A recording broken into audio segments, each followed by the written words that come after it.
ahli hukum pidana dari Universitas Muhammadiyah Jakarta dimintai pendapatnya pada sidang perkara investasi medium term note atau MTN di Pengadilan Negeri Surabaya. Dalam keterangannya, ahli pidana menyebut terjadi error in persona dalam perkara ini. Ahli pidana dari Universitas Muhammadiyah Jakarta, Khairul Huda, dihadirkan tim kuasa hukum terdakwa pada sidang di Pengadilan Negeri Surabaya. Dalam keterangannya, Khairul Huda menjelaskan bahwa dalam Kitab Undang-Undang Hukum Pidana tidak mengenal pertanggungjawaban korporasi. Menurutnya, dalam kejahatan korporasi, maka yang dimintai pertanggungjawaban adalah pengurus direksi dan komisaris yang turut campur secara langsung, sehingga harus ada keterlibatan langsung dalam tindak pidana tersebut. Sedangkan orang yang tidak pernah berhubungan langsung dengan investor tidak bisa dimintai pertanggungjawaban. Khairul Huda menyebutkan dalam perkara tersebut telah terjadi error in persona. Jadi tanpa ada orang yang berhubungan langsung dengan investor, maka mustahil mengonstruksikan hal tersebut menjadi tindak pidana. Usai sidang, Supriyati, kuasa hukum terdakwa dari Lim Victory dan Anif Halim, sepakat dengan pendapat Khairul Huda yang menyebut telah terjadi error in persona.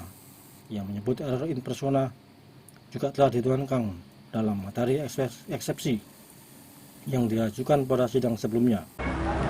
Kita ya berpendapat seperti itu. Di eksepsi kita juga mengatakan bahwa orang yang dihadirkan menjadi terdakwa ini bukan pelakunya, baik itu pelaku utama ataupun pelaku penyertaannya. Sehingga kita ya sependapat sekali bahwa itu ya bukan orang ini yang seharusnya dimintai pertanggungjawaban. Apalagi peristiwa berikutnya ada di PPJB. Kan PPJB itu penyelesaiannya, jadi tidak ada menghapuskan hutang, memberi hutang di sana. Jadi pendapat kita ya bagus sekali gitu. Ya mudah-mudahan sesuai harapan kita hasil akhirnya. Terus kira-kira orang yang bisa siapa?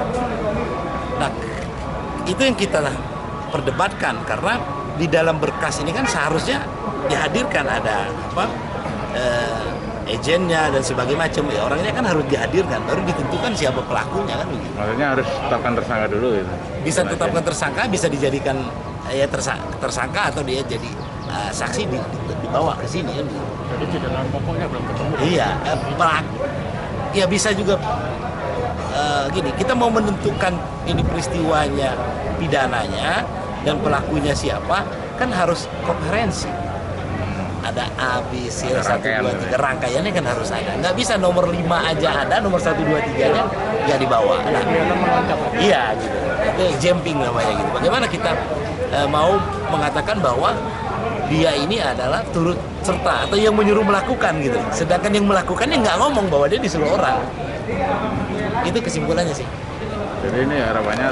Sementara itu, sidang akan dilanjutkan pada pekan depan dengan agenda pemeriksaan keterangan dari kedua terdakwa. Dari Surabaya, Jawa Timur, Rahayu mengabarkan.